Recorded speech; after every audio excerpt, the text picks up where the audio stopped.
আকাশবাণী খবর পড়ছে প্রিয়া বিশ্বকর্মা। প্রথমে বিশেষ বিশেষ খবর। দেশে শেষ দুদফার লোকসভা ভোটের প্রচার এখন তুঙ্গে।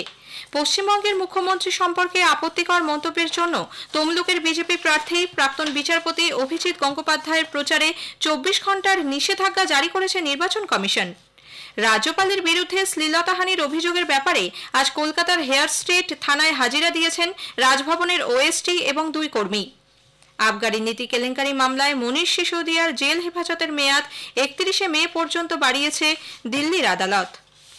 আবহাওয়া দপ্তর দেশের উত্তর ও পশ্চিমের অনেক এলাকায় আগামী 4 দিন অতি তীব্র তাপপ্রবাহের সতর্কতা জারি করেছে। আইপিএল এর প্রথম কোয়ালিফায়ার ম্যাচে সানরাইজার্স হায়দ্রাবাদের বিরুদ্ধে জিততে হলে কলকাতা নাইট রাইডার্সকে 160 রান করতে হবে। আসছে বিস্তারিত খবরে।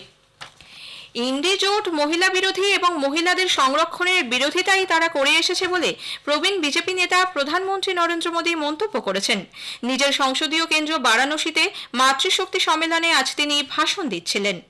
कांग्रेस सपा की सरकारों ने महिलाओं के साथ क्या किया? केवल उपेक्षा और असुरक्षा। साथियों, इंडी गठबंधन की मानसिकता ही महिला विरोधी है। इंडी गठबंधन वाले महिलाओं को आरक्षण का विरोध करते हैं। जहां इनकी सरकार आती है, महिलाओं का जीना दुभर हो जाता है। बनारस के लोग तो यूपी बिहार दोनों में रहे जंगल राज से परिचित है। সম্পূর্ণানন্দ সংস্কৃত বিশ্ববিদ্যালয়ে আয়োজিত এই সম্মেলনে 25,000-এর বেশি মহিলার সঙ্গে কথা বলেন প্রধানমন্ত্রী। এর আগে প্রয়াগরাজের জনসভায় বিএসপি ও সমাজবাদী পার্টিকে আক্রমণের নিশানা করে শ্রী মোদী বলেন, অপরাধীদের আশ্রয় এবং প্রশ্রয় দিয়েছে এইসব দল। বিহারের মতিহারি এবং মহারাজগঞ্জেও আজ জনসভা করেন প্রধানমন্ত্রী। তিনি বলেন, বিরোধী জোট তাকে সর্বক্ষণ কটু কথা বললেও মানুষ তাদের আসল রূপ ধরে ফেলেছে। সমাজবাদী পার্টির প্রধান অখিলেশ যাদব আজ ভদোহির তৃণমূল কংগ্রেস প্রার্থী ললিতেশ ত্রিপাঠীর সমর্থনে জনসভা করেন। তার দাবি, এই নির্বাচনে 140টা সিটও পাবে না বিজেপি। আম আদমি পার্টির আহ্বায়ক দিল্লির মুখ্যমন্ত্রী অরবিন্দ কেজরিওয়াল আজ উত্তর পূর্ব দিল্লিতে রোড শো করেন। তৃণমূল কংগ্রেস প্রধান মুখ্যমন্ত্রী মমতা ব্যানার্জি আজ প্রচার করেন পশ্চিমবঙ্গের বসিরহাট ও বারাসাত কেন্দ্রের প্রার্থীদের হয়ে। বসিরহাটের সভায় তিনি বলেন, সন্দেশখালী নিয়ে বিজেপির ঘৃণ্য চক্রান্ত ফাঁস হয়ে গেছে। আমি প্রথমেই বলবো, সন্দেশখালীর মা বোনেদের জন্য যা ঘটেছে এবং যেভাবে আমার মা বোনদের অসম্মান করা হয়েছে, আমি মর্মাহত, আমি দুঃখিত।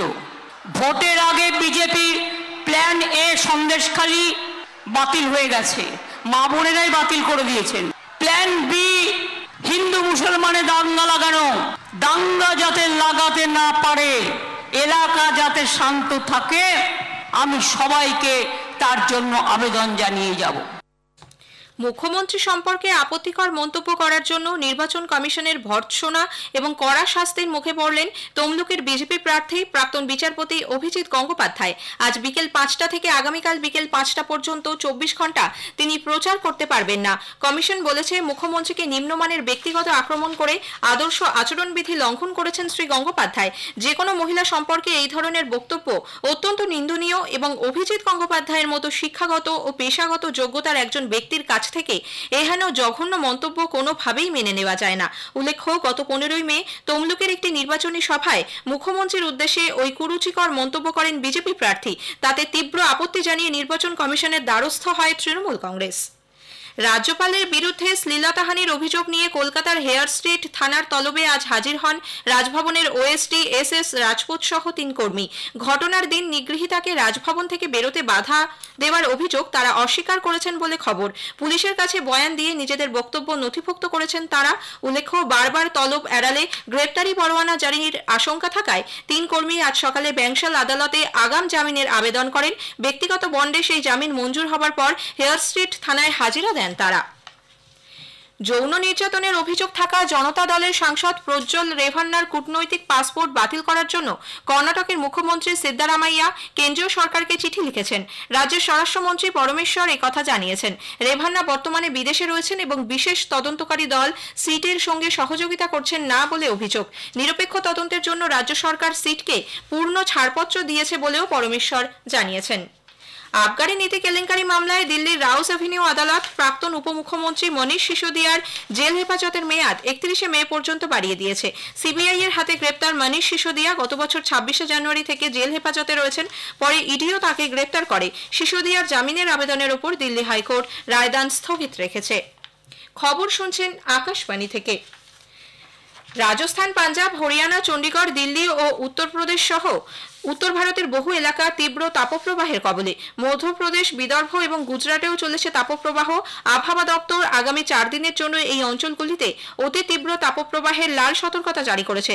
অন্যদিকে দক্ষিণ পশ্চিম মৌসুমী বায়ু আন্দামান নিকোবর দ্বীপপুঞ্জের আরও কিছু অংশে প্রবেশ করবে আগামী 2 দিনে।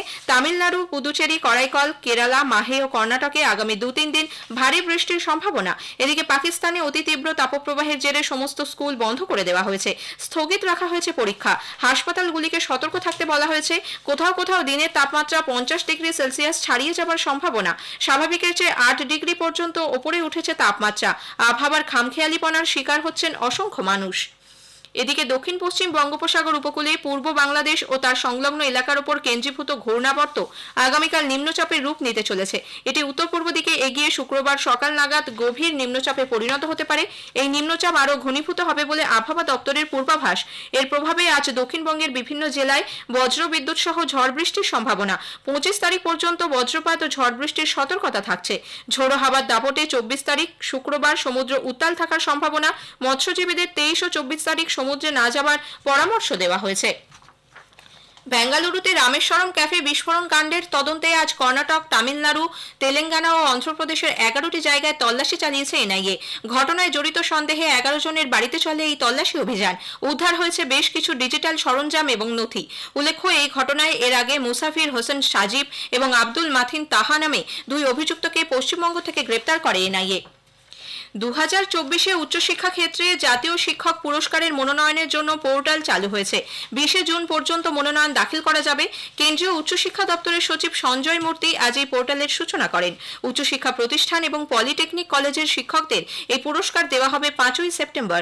প্রাক্তন রাষ্ট্রপতি ডক্টর সর্বপল্লী রাধাকৃষ্ণনের জন্মজয়ন্তী উপলক্ষে এই দিনটি শিক্ষক দিবস হিসেবে উদযাপন করা হয়ে থাকে। স্নাতক ও স্নাতকোত্তর স্তরে 5 বছর পূর্ণ সময়ের শিক্ষকতার অভিজ্ঞতা থাকতে হবে মনোনীত প্রার্থীদের।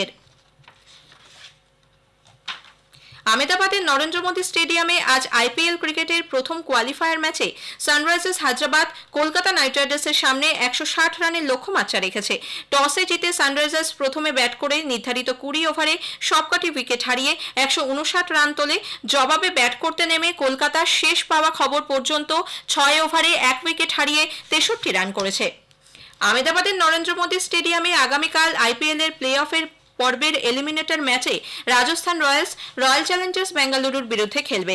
খেলা শুরু হবে সন্ধ্যে 7:30টায়। রাজস্থান 14 ম্যাচ খেলে 8টিতে জিতে 17 পয়েন্ট নিয়ে তৃতীয় স্থানে থেকে লিগ পর্ব শেষ করেছিল। অন্যদিকে সমসংখ্যক ম্যাচ খেলে 7টি জিতে 14 পয়েন্ট নিয়ে চতুর্থ স্থানে থেকে লিগ পর্ব শেষ করেছিল বেঙ্গালুরু।